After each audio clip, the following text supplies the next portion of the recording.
সকালবেলা মা ডাকবে, দেখবে তুই নাই, চিল্লায় বলবে কে কোথায় আছো আয়। আমার বাবা জমিনের মধ্যে জিন্দা নাই।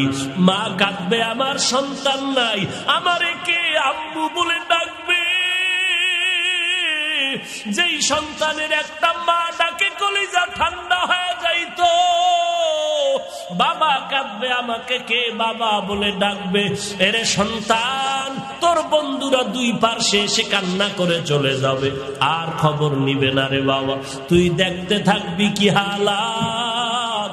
কেউ যাইতেছে ওই বাঁশ বাগানে তোর কবর খনন করতে, কেউ যাইতেছে তোমার জন্য ঘরের কিনারায় গরম পানি করবে গোসল দেওয়ার জন্য। তোমার বাবা দৌড়াইতেছে ইমাম সাহেবকে খবর দিবে জানাজা না পড়ায়া যাইও না, তোমারে চিরতরে গোসল করায়া সাদা কাপড়ের প্যাকেটের মধ্যে ঢুকাইয়া জানাজা পড়ায়া যখন নিয়ে যাবে খাটিয়া কাঁধে করিয়া, জানালা দিয়া তোর কলিজার মা ডেকে বলবে ও সব মানুষেরা, আমার বাবারে তোরা কই নিয়ে যাও? বলে ওই চিরবিদায়ের স্থান কবরে নিয়ে যায়। বলে শেষবারের মতো আমার বাবার চেহারাটা একটু দেখাইয়া নাও, আমার বাবার চেহারাটা একটা নজর দেখি।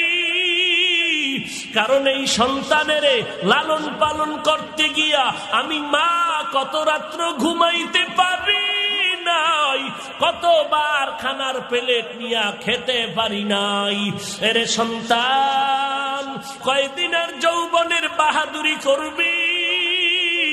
তোর মতো যুবক স্কুলে পড়ে নামাজ ছাড়ে না, তোর বিবেকরে জিজ্ঞাসা কর তুই কেন পারো না? তোমার মতো যুবক র্যাব আর্মি পুলিশ বিডিআরের চাকরি করে নামাজ ছাড়ে না, তুমি কেন পারো না রে বাবা? কয়দিন আর বাহাদুরি করবি? আল্লাহর কোরআনটাকে মিথ্যা কি মনে করেছো? আলেম ওলামাদের কথা কি মিথ্যা মনে করেছো রে যুবক? একটা কথা মিথ্যা নাই। আজকে তুই বিশ্বাস করো না, এজন্য আমার আল্লাহ মাঝে মাঝে কত কবরে আগুন দেখায় দেয়, মাঝে মাঝে কত কবরে আগুনের ধোঁয়া দেখায় দেয়, আবার কত কবরে সাপ বিচ্ছু দেখা যায়।